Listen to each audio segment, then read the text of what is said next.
If you want to live on the water, maybe even sunrises right here on the beach every single day, or a quiet cul-de-sac with golf carts right in the driveway, a basketball hoop like I grew up with, South Florida has a neighborhood built for you and your family's lifestyle. Only one problem though. Most people actually end up picking the wrong one because everyone wants to move to South Florida, but in reality, the right neighborhood completely changes the way that you and your family enjoy it and your lifestyle once you get down here. Now, before you actually make that move, we're gonna dive into exactly where to live here in South Florida, depending on you and your family's lifestyle and how you ultimately wanna live that South Florida dream life, all coming from someone who actually helps people do this every single day.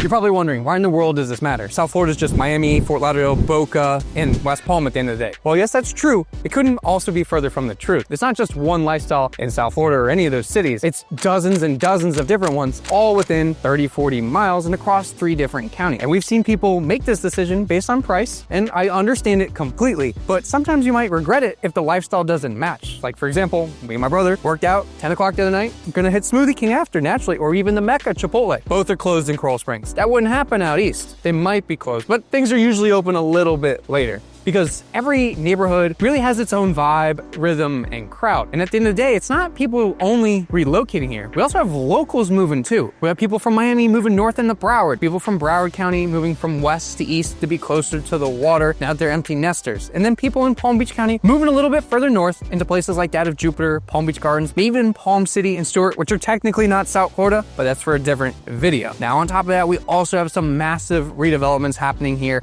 across not only downtown Miami, Coconut Grove, but also bleeding north into places like that of Fort Lauderdale, Pompano, aka Pampa Yes, and even Lake Worth and West Palm.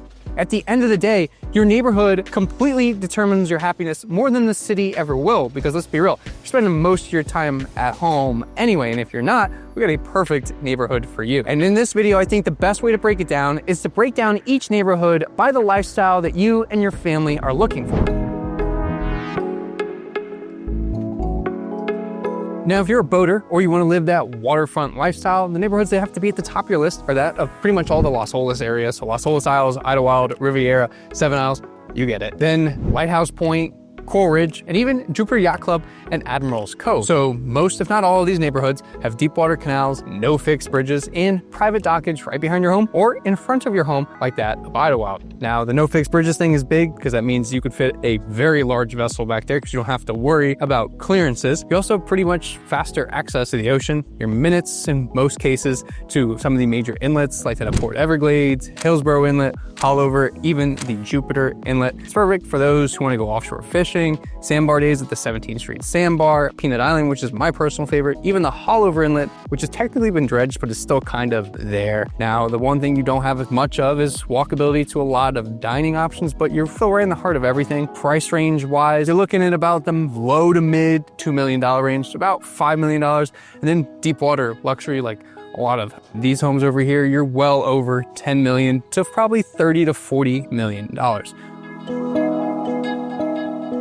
Now, when it comes to the pros and the cons, pros, you got your boat right in the backyard. Hop right out, go out for the day, go out for the morning, still be back, catch the 1 o'clock games, grill out. On top of that, you have access to world-class marinas because Fort Lauderdale, after all, is the yachting capital of the world. Now, cons, a little bit less privacy. All these homes on your coastal, think about it. If you're sitting inside and you can see out, and you can see people, they can most more than likely see in, especially at night and on those canals. It's not, that wide. You could easily see in. Top of that, a little bit cost of insurance is a little bit higher. You've got tons of maintenance with your seawall and your dock. On top of that, the salt air and the salt water really does eat at everything. So you just have to stay on top of your maintenance. Ultimately, who's living on the water for? Boaters, active families, people who want to enjoy that waterfront lifestyle. And ultimately, at the end of the day, I personally think it's worth it. What do you think though? Let me know in the comments.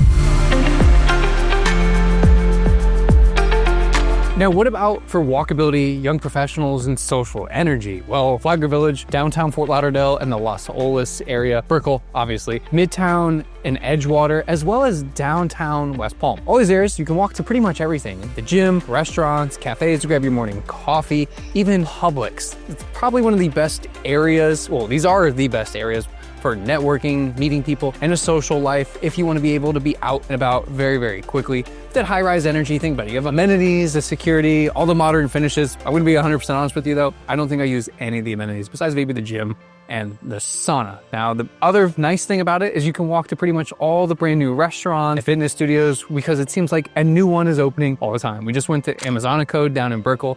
That was sweet. Now, in terms of each different neighborhood, Flagler is a little bit artsy, creative. You got some great breweries, bars, and even places to grab a bite to eat like Zona Fresca, one of my personal favorites. Then you get into Brickell, Finance Hub, rooftop bars, pretty much Miami's Manhattan, and it is fighting with West Palm to be the Wall Street of the South. I will say probably the most bougie on this list. Then you get into the Midtown Edgewater area, which I personally think might have the best views in all of Miami and South Florida. It's trendy, walkable, and close to everything. You have Linwood right there. You're not too far from downtown, and you also have Brickell not too far away either. Then you get into downtown West Palm and Clematis Street. While they're also competing with Brickell, there's a lot going on in downtown West Palm, City Place, everything that it has. And the game changer across all of this is the Bright Line, which pretty much connects downtown Miami to Aventura, then to Fort Lauderdale, to Boca, and then to West Palm. So if you live in West Palm, you want to go out in Fort Lauderdale, you can easily do that. Same thing in Fort Lauderdale, Miami, vice versa. All right, you get it. Then in terms of the price ranges, the Fort Lauderdale area, you're about $400,000 to upwards of about $2 million to live downtown or Flagler Village area with some new condos coming to Flagler Village. Brickell, you're looking at about $500,000 to easily $10 million plus, depending on some of these new luxury condos and what you want at the end of the day. Edgewater, you're about $500,000 to $7 million plus. A lot of new condos coming to Edgewater as well. And West Palm, very similar, starting at about $400,000 to upwards of $14 to $20 million. The pros, great lifestyle, convenience. You really don't need a car in any of these cities. The cons, a lot more noise, a lot more traffic, and you will pay a little bit higher of an HOA fee just because of all the amenities that are included. Now, who's this perfect for? Single, maybe young couple, professionals, remote workers, people who want to be in the heart of everything. They don't want to really have to drive to anything.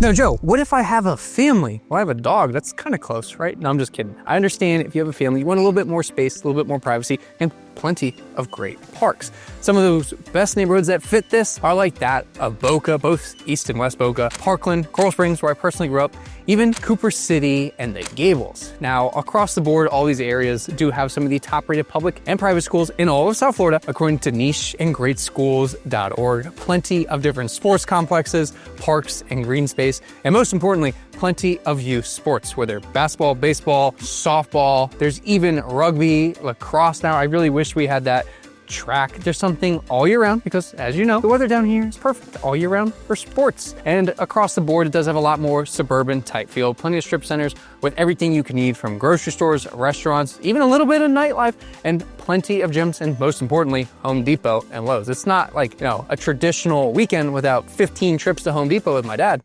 Yeah, we still do that. But in terms of these different neighborhoods, most of the time, larger lots, wider streets, and definitely very kid-friendly because like this, for example, is right in the heart of the neighborhood. Now, Boca does have a lot of gated communities, golf course communities, and an upscale suburban type lifestyle. Parkland, most space out of all these neighborhoods on the list. Like you can easily get close to an acre or if not over an acre. Coral Springs, the nickname, everything under the sun, and that's very much true. And I've started to realize that as I've grown up a little bit. Cooper City, small town feel, great schools, but still great parks and close to both Plantation and Davie. And then you got the Gables, which is definitely one of the more affluent. I would consider that very similar to that of Boca, just Miami's version. Price point wise, Coral Springs is about $600,000 to $900,000. Parkland, you're about $900,000 to about $2 million. Boca, about $800,000 to $5 million plus. Cooper City, about the $400,000 range to upwards of about $1.5 to $2 million. And then the Gables starting price, you're right at $1 million to upwards of $10 million plus. Now the pros of all these areas, great space, amenities, long-term stability, and plenty of parks and activities for the kids.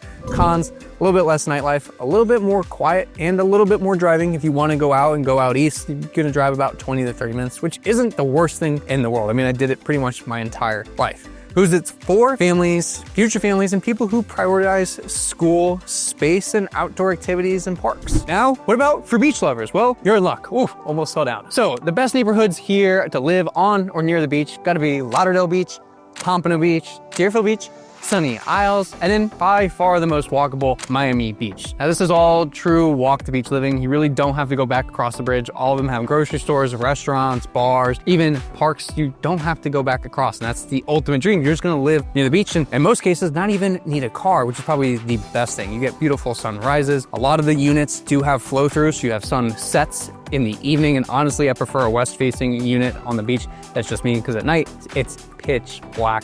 Now in Pompano you have the fishing village, brand new restaurants, and a ton of development coming. Deerfield kind of slept on, but they have the pier, a lot of development also happening, brand new restaurants. You also have island water sports there. On top of that, you also have some of the best volleyball right north of the pier. Fort Lauderdale Beach, people think of it as really, you know, a spring break mecca. Now yes, it is busier during spring break, but there's everything and anything in between. You have luxury condos, great restaurants, bars, and there's even single family homes right there on the beach. Sunny Isles is your typical luxury high-rise condo with breathtaking views, every amenity under the sun. Honestly, you don't even need to leave the building because you have your own private beach in the back. That's perfect. And then by far the most walkable, Miami Beach. Miami Beach has everything. I can promise you, you don't need a car if you live at Miami Beach. You can walk to everything, whether it's the gym and Anatomy Fitness, going to Pinecrest Bakery for breakfast, or even want to head down to south of 5th to grab a bite to eat for dinner. You have it all right there at your fingertips. Now, price range wise, condos in Pompano, you're looking at about mid $400,000 to 1.5 million.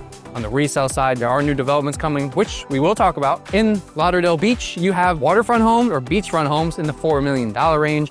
You also have beachfront condos in the $600,000 to $800,000 range. They go upwards of 15 million. Sunny Isles for these luxury branded buildings and some of these, the best condos I think on the beach. You're looking at about $600,000 to upwards of $10 million plus. And then Miami Beach, which probably has the widest spectrum. You can get everything from a studio at about $200,000 all the way up to a luxury trophy property at over $20 million. I told you, everything and anything in between in Miami Beach. That's the epitome of beachfront living. Now the pros, vacation lifestyle, constant water access, some of the most beautiful sunrises. Cons, a little bit more seasonal. At night, it's pitch black. Like I said, that's why I prefer a west-facing unit. Could have some higher insurance if you have a single-family home, just because of flood zone, where it is, everything like that. And that Saltaire eats at literally everything.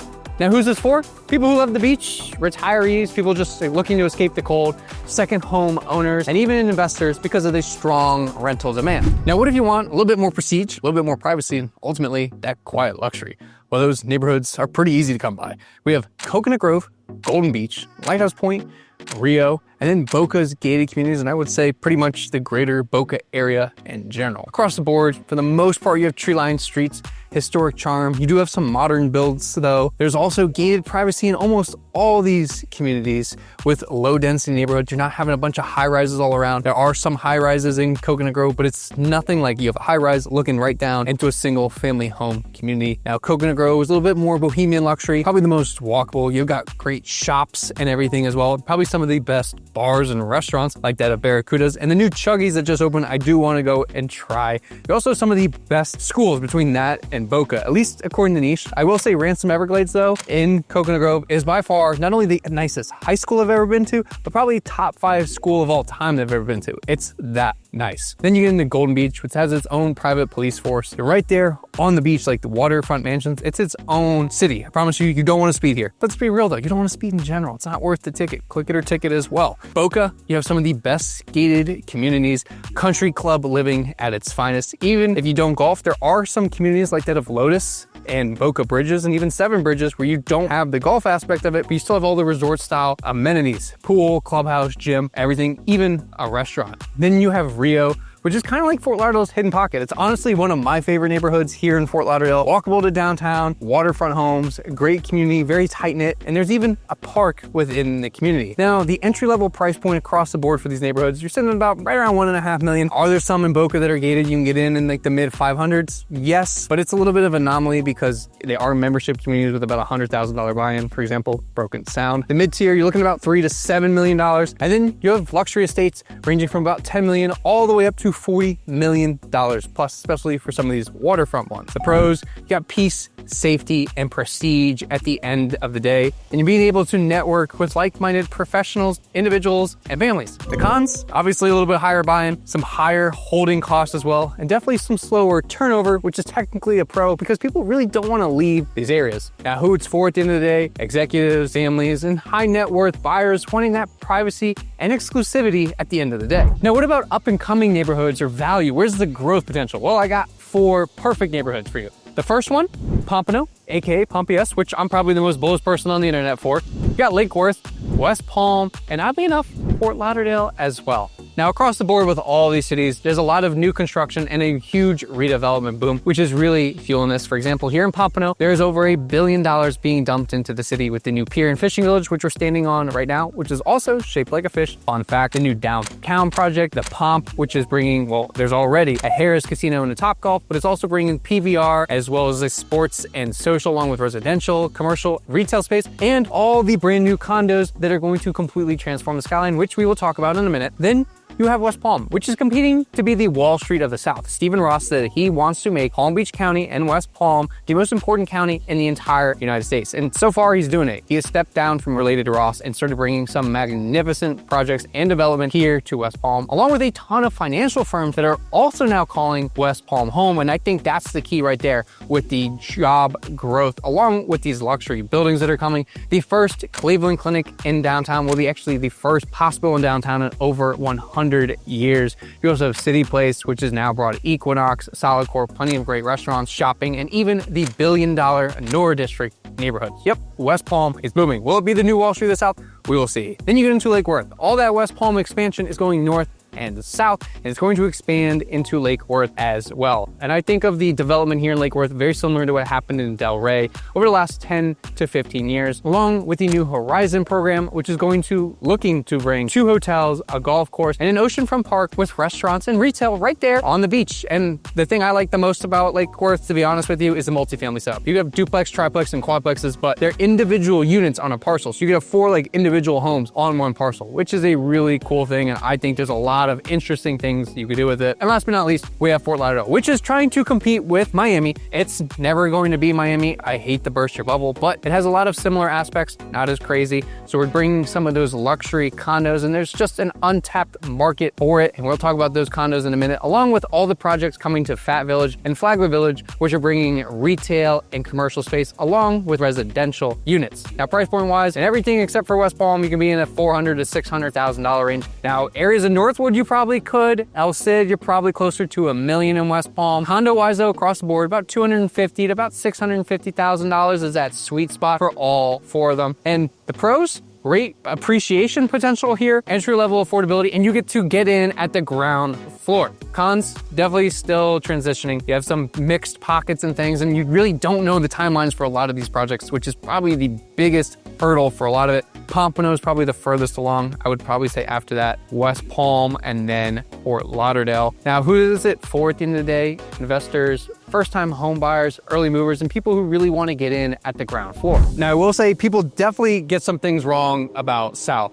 Florida. There are some stereotypes with each city. For example, Miami is all nightlife, partying, crypto scammers. Well, yes, those do exist, and it is probably the best nightlife spot in all of South Florida. I will argue that. There's also plenty of great areas for families, schools, and outdoor activities. Then you have Fort Lauderdale, where people think it's all spring breakers, and there's really nothing going on. Also, not true. Tons of things to do. Yes, we do have a crazy spring break, but that's only for like a month and a half. Other than that, there's plenty of different activities, and it's relatively quiet, but also not as crazy as Miami. Then you got Boca, where people think it's literally just retirees, and that's it. That's where you go to retire, and that's all there is. Maybe some golf as well. Now, yes, they do have probably the best country club communities. It's much more than retirees. There's a ton of families that live there because of the parks and things to do, like that of Red Reef Park, Gumbo Limbo Nature Center, and even Sugar Sand Park. And then probably the biggest one is that living on the water is simple and easy. You just go out, have your boat in the backyard, and you don't have to worry about anything. Oh yes, that is true, and it's ultimately the dream. You still have to worry about the seawall, dock maintenance, fix bridges to make sure your vessel can fit, canal widths, setbacks, and most importantly, the insurance that comes with living on the water. Because people ultimately romanticize some of these things. Well, when you actually get down here and you live that South Florida lifestyle, you completely understand why people move to where they do, and where moving to the wrong neighborhood can completely ruin your time here in South Florida. Now, what you've probably been waiting for, what's driving this growth here in South Florida? Well, take a look. What do you see? You see some empty space. That's probably gonna get filled in because there are numerous new construction projects coming all along the coast here in South Florida. We could start down south and then work our way north. So in Miami, obviously, Brickell, downtown, and Edgewater have a massive vertical boom, and really accelerated by some of these branded buildings, especially in the Miami-Dade area. You have things like the Mercedes-Benz places, the Aston Martin residences, the Bentley residences, the Pagani residences, along with plenty of other new projects that aren't branded, but that's the big draw there. Then you also work your way north into Fort Lauderdale, where we have a ton of new projects coming, like that of Bell, which is bringing the first Equinox not only to Fort Lauderdale, but also Broward County, Ondare, which will be the first new development condo on Las Olas in over 20 years. The Viceroy Residences, which is setting a standard with hospitality. 6 in Rio, which will actually be delivered in 2026. And then the Sage Residences, which I think are probably one of the better ones, with some of the best views, both east and west, and it's a little bit more boutique of a building. We've also have the St. Regis Bahia Mar, which I think will redevelop and reimagine everything right there on the Fort Lauderdale beachfront. Then we get into Pompano, where we're at. And when they first announced the Ritz here in Pompano, I'm not gonna lie, I thought they were smoking crack. Like, they were gonna announce the Ritz in Pompano, like, are we serious? But it did so well and sold out extremely quickly. Now we have the world's first standalone Waldorf Astoria residence in the entire world, coming just a few blocks north right over here in Pompano. We also have the W Hotel and Residences going right there in Pompano. The brand new pier and fishing village, which is shaped like a fish, fun fact, has been completed, along with the Pomp, which is going to be a mixed use facility out in Pompano with the Harrah's Casino, Top Golf. They're gonna bring a PBR, sports and social, commercial, and retail space. Then we get into Boca. Boca has the Brightline expansion. There's now a Brightline station there in Meisner Park, which easily connects all of South Florida. So you can go all the way from Miami to Boca to West Palm. Well, you also stop in Fort Lauderdale and Aventura, and then all the way to Orlando as well. Now, not as many luxury condos coming to Boca. There is Glass House Boca, which will be right there downtown, but there is a huge push with brand new construction single family homes, especially further west. Lotus Edge is redefining the way that we think about new construction single family homes and resort style communities. I mean, this community